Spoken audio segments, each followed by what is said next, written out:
You can't get prayer wrong. You cannot get prayer wrong. No, you cannot. No, it can feel that way. I often feel that way. I Sure. feel like I can get prayer wrong. Prayer's not like math. Prayer's not like the math Thank insofar as, goodness. thank goodness, that there's like a problem and then one solution, Yeah. and then endless ways to get it wrong. Prayer's more like swimming.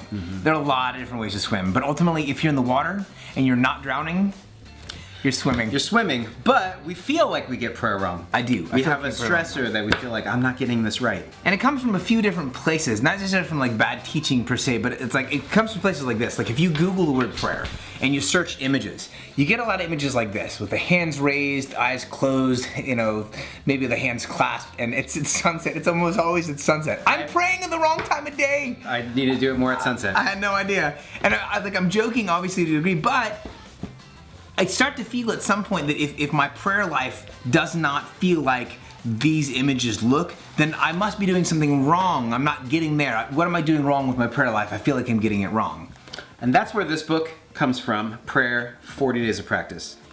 The thing I think I do get confused about, I don't want to say I get wrong per se, but the thing I do get confused about is I tend to confuse my mechanics with the essence of prayer. And these images are ultimately about mechanics. It's like, how do I hold my hands? Am I standing? Do I have my hands raised? Am I walking? Do I have my eyes closed? These are all mechanical questions, the how-to questions. And they're all important. They're great questions to ask, and we should deal with our mechanics. But they're all second to essence. The essence of prayer gets lost in the noise of the mechanics. And this is what we mean by the essence of prayer. We have the audacity to believe that God is actually already at work in everybody's life, that He's already speaking to every person. And so the essence of prayer is that ever-present, ongoing, interior conversation with our originator, our creator, with God. The problem is that that's often hard to get to. Yes. It's often hard to get to that real, true conversation because, for instance, it's already in there, but outside of this, in the container is fear, anxiety, ego. It's the hard casing. The noise of life. And so what this book is not the content. The content is that conversation with God. This is an excavation tool.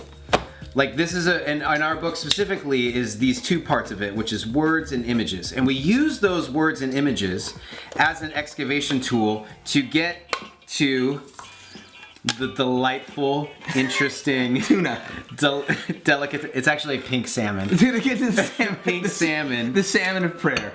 And those mechanics help us get to the essence of prayer, which, and quite honestly, my prayers often look like this. They often look like this, but they're true. And this is what we're trying to get to. That's what you're trying to get to. It's a metaphor, people. It's good. And you're the images guy. I'm the images guy. He's the words guy. I'm the words guy. So for me, my side of it, the words, like the words part of this, I don't think we need more words. As an English major, philosophy minor, songwriter, that I'm going to be able to penetrate the hard noise and the chaos and the difficulty of your life if I just use enough words and just keep throwing page after page after page after page. What I wanted to do instead is, because I don't think, like I said, we need more words. We might need better words, and we might need to pay more attention to the words we're actually using. And so instead of writing a bunch, these are shorter prayers. They're really, really quick, short prayers that are meant to last the whole day. This is your prayer for the day. And with this prayer, this side of the tool, I want you to be able to dig into and excavate what's actually going on inside you instead of bury you with more noise and more words. And then with the images, so say you got this, the image is also another language. It's not an interpretation of the words. Yes. These are two different languages working together. We've all heard the statement, an image speaks 1,000 words, right? And actually our words come from images. They're a way of translating what we're seeing on the outside and what we're seeing on the inside. When we use those languages at the same time, it allows for a very deep, deep excavation. A great question for an image is, well, what does that mean? Another great question is, what is that bringing out of you? Right? Because when you sit and you look at something, all of a sudden it starts this interior conversation. So these two together, they help us get to that. I got pink salmon juice. Yeah, I got some on me. Tell me. Good thing I wore black. So thank you for being a partner with us and helping get this book out. You know, obviously these projects are a group of people that help make it happen, and so we're really thankful for all the genius that has gone involved, that has come together to make this book.